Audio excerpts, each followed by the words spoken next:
This message is for my peers. And when I refer to peers, I'm talking about people that are middle-aged, over 40 and up.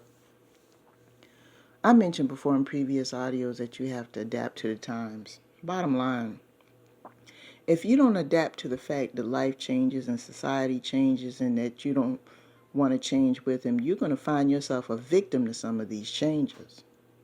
I mentioned before in a live about a scam, a proposed scam that was sent to me, but because I identified a lot of the things, I got the information I needed to counteract it, and I didn't wind up being taken. I didn't let it go but so far. But what if I wasn't paying attention? What if I was one of these people who receive Social Security and get that random check in the mail in the form of a Social Security rebate for all these thousands of dollars because they were overcharged by the government and they're entitled to this rebate?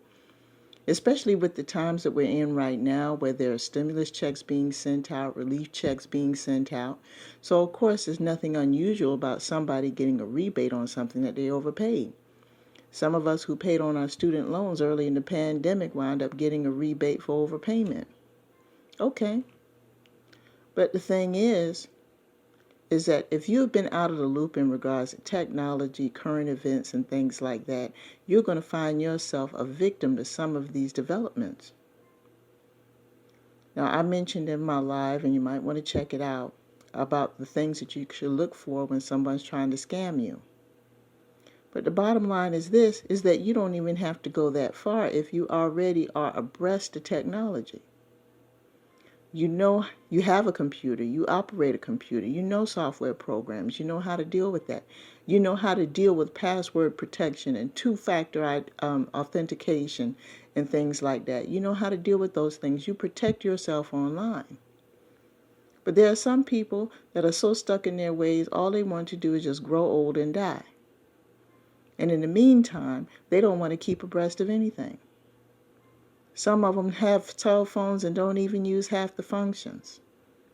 Don't believe in text messaging. Don't have any online way to send money. They're still running to the Western Union and the MoneyGram because they're afraid to use Cash App, afraid to use Zelle, afraid to use Venmo, even though all these payment processors have safeguards to protect your money. They refuse to do that. A lot of them don't pay any bills online, don't even do any online banking, don't even have their account set up for online. And the reason why I say this is because I hear stories all the time of people talking about how they had to travel so far to go to their nearest bank because their nearest bank isn't located in such and such. And they are literally getting in their car, going miles just to get $20, $50, or $100 because they don't have an ATM card. Things like that. It makes me wonder what happened to these people during the lockdown. They must have really suffered. Now, of course, cash is still current in our system. I appreciate that. And I'm not totally throwing it away. But me being a single woman having to go out here in this world, it behooves me not to carry as little cash as possible for safety reasons. So that way if someone tries to rob me, they're not going to get anything.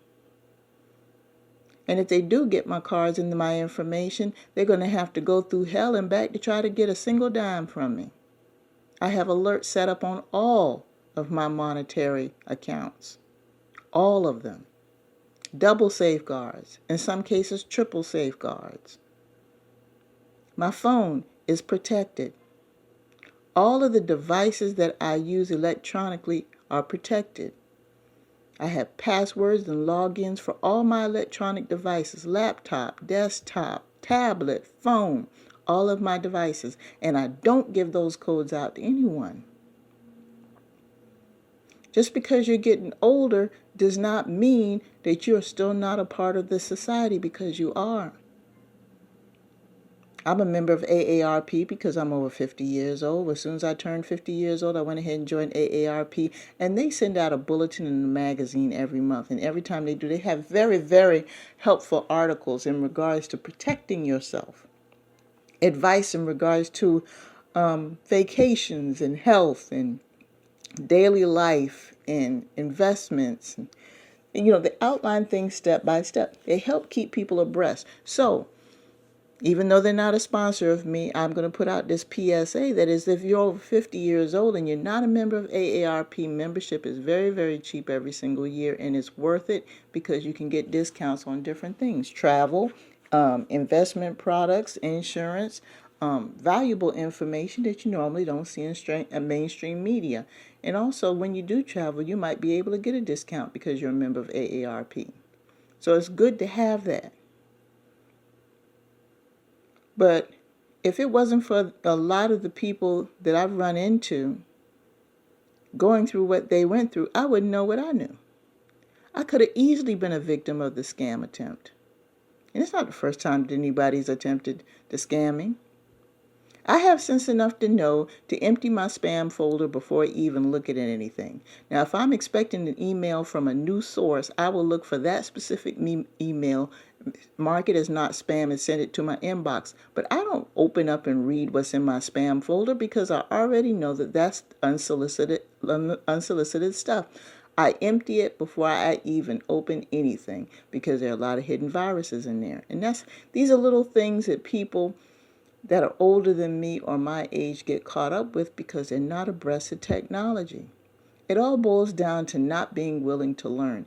You've got everything all figured out. Don't get me wrong. I'm set in my ways when it comes to certain things too, based on my values and experiences, what I went through. And that's okay, but I'm not unteachable. Don't be unteachable, because if you're running around here thinking that you've got the answers and everything figured out and you're still living back in 1982, guess what? The same things that you do not avail yourself to learn are going to be the same things that are going to take you out. They're going to people are going to get over on you. They're going to scam you about the same things that you refuse to educate yourself on. I know some people that are still picking up the phone every time it rings. Where do they do that at? If I don't recognize the number, if you're not in the contacts, if I'm not expecting the call, I don't answer the phone. And let's say it is a call center or something in regards to a transaction I'm working on and they need to call me back. Always ask for a return call number so you know to identify it. Let the agent know, okay, if you're going to call me back, let me know what number you're calling back from because I don't answer unsolicited calls. And in most cases, scam callers do not leave voicemail messages. That's a clear sign right there. But I know some people right now, every time the phone rings, they're picking it up. Those people are gathering your location, gathering your information, clicking on these strange websites for no reason. They're gathering your IP address, and for some hackers, that's all they need. So just stay protected, people. Stay protected, stay guided. Always try to learn. There's nothing wrong with that. Because until it's time for you to leave here, you're still a part of this world. Make the most of it. Have a great day.